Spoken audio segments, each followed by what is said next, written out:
खबर यह है कि पूरी दुनिया एक बार फिर से तशवीश में मुब्तला है कि कोरोना वायरस, जिसके बारे में ये कह रहे हैं कि इसकी एक नई किस्म आई है जो ज़्यादा ख़तरनाक है क्योंकि वो ज़्यादा तेज़ी से फैल रही है। बरतानिया में ज़्यादा ख़तरनाक और तेज़ी से फैलने वाली कोरोना की नई किस्म दरियाफ्त हुई है जिससे हर तरफ हलचल मची हुई है। इस नई किस्म में 23 मुख्तलिफ जनियाती तब्दीलियाँ हुई हैं और इसी वजह से मुख्तलिफ ममालिक की परवाज़ें मनसूख की गई हैं।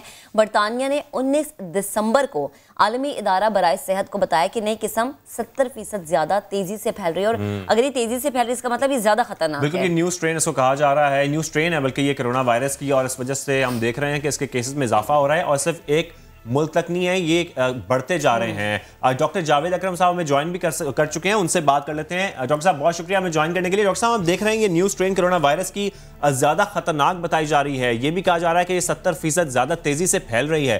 कुछ बताइएगा ये किस तरीके से, ये किस टाइप की ये इसको कहा जा रहा है, आप कैसे देख रहे हैं इस न्यू स्ट्रेन को?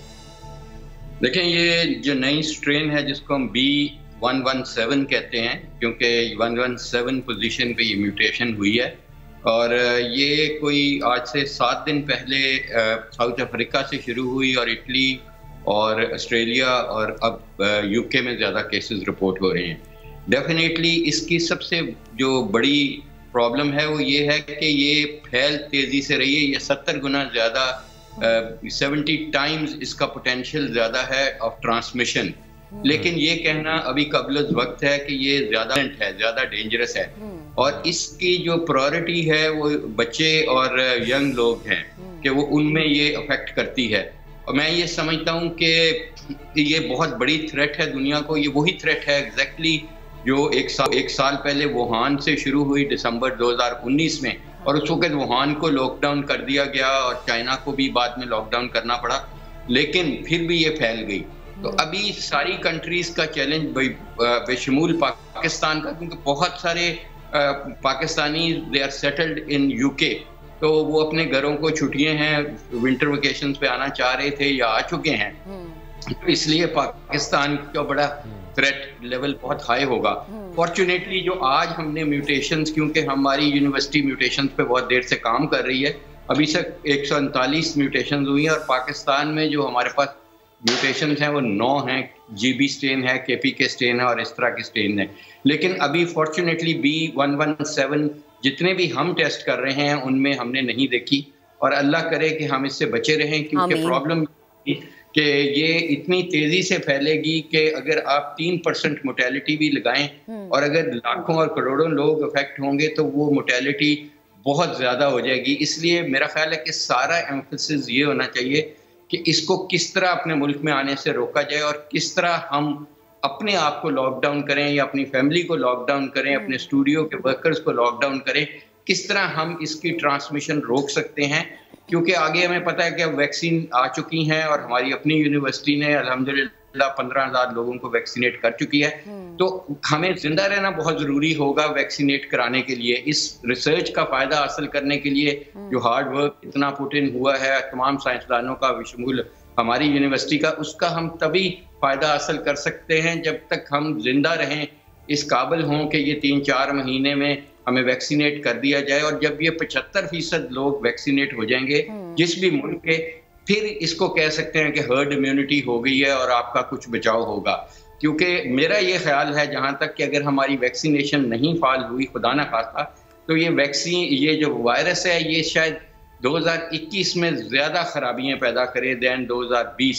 बिल्कुल डॉक्टर साहब, कता कलामी की इजाजत, आप जैसे वैक्सीन की बात करें, वैक्सीन को लेके कुछ शक और शुबे भी लोगों को हैं, इससे भी हम इस पे भी आगे बात करेंगे। लेकिन अभी मैं ये जानना चाह रही हूँ कि जैसे आपने कहा कि ये बच्चों और नौजवानों को ज़्यादा हिट कर रही है, नौजवानों का इम्यून सिस्टम ज़्यादा स्ट्रॉन्ग होता है, तो नौजवानों को हिट करने का मतलब ये हम समझे कि ये जो किस्म है ये ज़्यादा स्ट्रॉन्ग है कोरोना की पहली किस्म से? देखिए, स्ट्रॉन्ग तो नहीं मैं कह सकता, इसका ट्रांसमिशन पोटेंशियल ज़्यादा है, जिसका मतलब है कि ज़्यादा लोग अफेक्ट होंगे और जो मोर्टेलिटी भी इसकी शिफ्ट हो रही है। आप देखें कि पहले इटली में बहुत मोर्टेलिटी थी, ईरान में, अब ये मोर्टेलिटी मैक्सिको में ज़्यादा है। तो ये डेवलपिंग सिचुएशन है, ये वायरस मतलब मैं ये समझ रहा हूँ कि we are in the 3rd world war, और मैं समझ रहा हूँ कि इस वक्त हमें 1 मिलियन लोगों के मरने का खतरा किसी न्यूक्लियर बॉम्ब से नहीं हो सकता, लेकिन इस वायरस से हो सकता है। और इसको हमें सबको, मीडिया को खासकर, क्योंकि मीडिया भी पेंडेमिक फटीग में मुब्तला होके इससे दूर चला गया और जल्द से जुलूस और पॉलिटिकल प्रोग्राम्स में आ गया। और ये बड़ी खुशआइन चीज़ है कि अब मीडिया भी इस पे तवज्जो दे रहा है। और आई एम श्योर कि हम अगर ये छुट्टी दे दें इस पॉलिटिक्स को 6 मंथ्स के लिए, 1 ईयर के लिए, जिंदगियां बचाने के लिए, और जल्द से जुलूस और कॉन्टेक्ट्स कम कर दें किसी भी तरीके से, और शादियां बिल्कुल टोन डाउन कर दें कि सुन्नत के मुताबिक सिर्फ मसाजिद में छोटी सी शादी कर लें, तो फिर इसका बहुत ही ज़्यादा ज़रूरी है। वरना we are looking at unfortunately a disaster here, और ये डिजास्टर शायद हमें बाकी फर्स्ट और सेकंड वर्ल्ड वॉर को बुला दे। इसलिए हमें हेल्थ में अब इन्वेस्ट करना है हर तरीके से, जंगों के अलावा। बिल्कुल डॉक्टर साहब, यकीनन हमें हेल्थ में इन्वेस्ट करना है। मैं आपसे एक और बात भी पूछना चाह रहा हूँ कि अगर वैक्सीनेशन हो भी जाती है तो कुछ ऐसा भी हो सकता है कि कोई नई स्ट्रेन जो है वो आगे भी डेवलप हो जाए और वैक्सीनेशन जो है वो करामत साबित ना हो? देखिए, ये जो हमारी वैक्सीन है जिस पे हम ट्रायल कर रहे हैं, कैंसिनो और उसके बाद स्पुतनिक 5 और ये जो वैक्सीन हैं, तकरीबन सारी वैक्सीन, चाहे मॉडर्ना की बात करें, चाहे फाइजर की, वो चाहे मैसेंजर आरएनए वायरस है, चाहे रिकॉम्बिनेंट वायरस है, ultimately they are not targeting virus. इसी वजह से, क्योंकि वायरस को अगर हम टारगेट करते हैं तो वायरस म्यूटेट कर जाए और शायद वो वाली स्ट्रेन को कवर नहीं करे।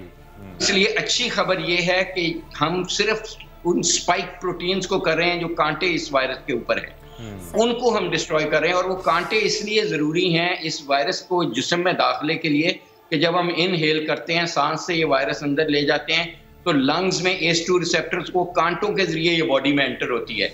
तो हम इसका एंट्री इनटू ह्यूमन बॉडी रोक रहे हैं वायरस की इन वैक्सीनेशन से। हम वायरस को बिल्कुल डैमेज नहीं कर रहे, टच भी नहीं कर रहे। तो वायरस अगर म्यूटेट कर भी जाती है, इसमें अच्छी खबर ये है कि जितनी भी इस वक्त हैं वैक्सीन, चाहे वो 92% इफेक्टिव है, 97% है, इसी रेंज में है, 100% इफेक्टिव वैक्सीन हमारे पास है नहीं। ये सारी की सारी स्पाइक प्रोटीन्स को कर रही हैं। और जब हम टेस्ट भी करते हैं सक्सेसफुल वैक्सीनेशन प्रोग्राम के जरिए 28 डेज बाद, हम एस प्रोटीन की एस्टिमेशन करते हैं। हम उस डोमेन में देखते हैं कि ग्लाइकोप्रोटीन एस के अगेंस्ट एंटीबॉडीज डेवलप हुई हैं कि नहीं। अच्छा। इसलिए ये अच्छी चीज है कि हमने जो वैक्सीन तैयार की उसका इस वायरस से कोई ताल्लुक नहीं है इसकी। अच्छा डॉक्टर साहब, एक और बड़ा आम सवाल है जो अवाम पूछना चाह रहे हैं, वो ये है कि इसके साइड इफेक्ट्स की बात की जा रही है वैक्सीनेशन की, और बहुत सारे शकूक शुबहात जो हैं वो फैले में इस वक्त लोग ये बात कर रहे हैं कि तो ये कह रहे हैं कि ये आपके इंसानी दिमाग को भी मुतासर कर रहा है, बिल्कुल इसके असरात होंगे, इसके साइड इफेक्ट्स होंगे। जरा इसको क्लियर कर दें, क्या वाकई इसके कुछ साइड इफेक्ट्स हैं? देखिए, मैं खुद प्रैक्टिसिंग डॉक्टर हूँ और अनफॉर्चुनेटली मुझे बहुत कोरोना के मरीज देखने पड़ते हैं। मुझे कोरोना से बहुत डर लगता है, मुझे वैक्सीन से डर नहीं लगता, इसलिए कि वैक्सीन 15,000 लोगों में मैं लगा चुका हूं और अल्हम्दुलिल्लाह उनकी बहुत अच्छी एक्स्ट्रा ऑर्डिनरी गुड पाकिस्तानीज की टॉलरेंस आई है। और उनमें एंटीबॉडी प्रोडक्शन कट ऑफ है 0.5 हमारा, हमें 250 तक टाइटर मिल रहे हैं, तो अब 250 गुना ज्यादा मिल रहे हैं। पाकिस्तानीज माशाल्लाह they are tolerating this vaccine excellent.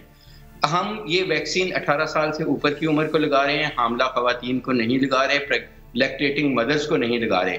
इसलिए जिनको हम लगा रहे हैं, चाहे वो बूढ़े हैं, चाहे वो जवान हैं, चाहे वो गवर्नर हैं, चाहे वो कोई मिनिस्टर साहबान हैं, चाहे आर्मी के जनरल्स हैं, अल्हम्दुलिल्लाह they are all doing very very well. और अभी तक जिनको ये वैक्सीन लगी है, हमारे पास कोई एविडेंस नहीं है कि किसी को कोरोना हुआ है, क्योंकि अगर हम डेली बेस पे इन 15,000 लोगों को फ़ोन करके उनकी खैरियत दरियाफ्त करते हैं, इसलिए ये एक अच्छी चीज़ है। लेकिन मैं फिर वही कहूँगा कि हमें ज़िंदा रहना पड़ेगा इस वैक्सीन से फ़ायदा हासिल करने के लिए, और ज़िंदा रहने के लिए ज़रूरी है कि हम अपनी ज़िंदगी के रवैये बदलें, बिहेवियरल चेंज लाएँ और पॉलिटिक्स को फ्रीज कर दें। ये जितनी भी हाई रिस्क एक्टिविटीज़ हैं इनको टोन डाउन कर दें, और अपनी हम पहली दफ़ा जब ये आई थी पेंडेमिक, तो हमें बहुत अच्छा रिस्पांस मिला था मीडिया हाउसेस से और तमाम गवर्नमेंट से और सबसे। अब पेंडेमिक फटीग में हम मुब्तला हो गए हैं कि हम अभी भी, आप किसी अपना कैमरा भेजें किसी भी मार्केट में, 10% से ज्यादा लोगों ने मास्क नहीं पहना है, और उनमें से भी आधों ने गले में पहना है या नाक के नीचे। बिल्कुल ऐसे हमने एक रिकॉर्डिंग भी की थी, इसमें हम ये दिखा रहे थे कि लोगों के बहाने जो है वो बड़े सामने आते हैं। डॉक्टर साहब, एक और चीज जरा वाज़ेह कीजिएगा, खुदा न खास्ता अगर किसी ने वैक्सीन लगवाई है और उसके बावजूद वो कोरोना में मुब्तला हो गया, तो फिर इसको क्या समझे हम? देखिए, हम क्योंकि ट्रायल कर रहे हैं तो, और ये प्लेसिबो कंट्रोल ट्रायल है, अभी जितनों को भी हुई है कोरोना इन 18,000 में से 15,000 में से उनको प्लेसिबो लगा था, उनको एक्टिव ड्रग नहीं दी है। अगर देखें, मैं आपकी ये बड़ा अच्छा सवाल है, लेकिन मैं अव्वल तो ये वैक्सीन जो हैं ये 95% इफेक्टिव हैं, 5% को ये नहीं इफेक्ट करती। लेकिन उन 5% को अगर कोरोना हो भी जाए तो मेरी as a doctor, as a physician ये थिंकिंग है कि उनमें कोरोना इतना सीवियर नहीं होगा। क्योंकि देखें, जो आपने इम्यून सिस्टम की बात की है, इसमें ये समझने की बात जरूरी है कि इम्यून सिस्टम का अच्छा होना जरूरी नहीं है, उसका फाल होना जरूरी है। ये वायरस नहीं हमें मारती, हमारे बॉडी का reaction to virus, over reaction to virus मारता है। जब हम साइटोकाइन बहुत सोजिश बहुत कर देते हैं, इन्फ्लेमेशन फेफड़ों में कर देते हैं, निमोनिया हो जाता है और क्लॉट बनने शुरू हो जाते हैं दिमाग में और इधर उधर, और बच्चों में, और ये इसीलिए डेंजरस है। हमारे हाथों में 4 बच्चे मरे हैं अभी रिसेंटली चिल्ड्रन हॉस्पिटल में, इसलिए बच्चों में इसका, और यंग बिल्कुल जो टीनेजर हैं उनमें इसका फर्क है कि उस दिन ये प्रॉब्लम नहीं करती जब ये वायरस एंट्री होती है, उसके 1.5 माह बाद ये इम्यून रिएक्शन है उन बच्चों में जो उनको बाद में जाके अफेक्ट करता है। बिल्कुल, 1.5 माह बाद ये इम्यून रिएक्शन भी हो सकता है। बहुत खतरनाक वायरस है, न्यू स्ट्रेन भी इसकी डेवलप हो रही है। और डॉक्टर साहब आपका बहुत शुक्रिया। आवाम को भी हम यही कहें कि एहतियात जितनी की जा सकती है की जाए। SOPs जो कहे गए हैं, आप मास्क का इस्तेमाल करें, सोशल डिस्टेंसिंग रखें, क्योंकि ये बहुत ज़रूरी है। इसके अलावा बिल्कुल कोई और हल नहीं है हमारे पास। इससे बचने का ये वाहिद हल है कि एहतियात की जाए। एहतियात के अलावा जब तक वैक्सीनेशन ऐसी डेवलप नहीं हो जाती कि उस पर पूरे हर तरीके से भरोसा किया जा सके और लोगों तक मिल सके, वो लोगों तक रसाई हो सके, जब तक आप लोगों को सिर्फ और सिर्फ एहतियात करनी है।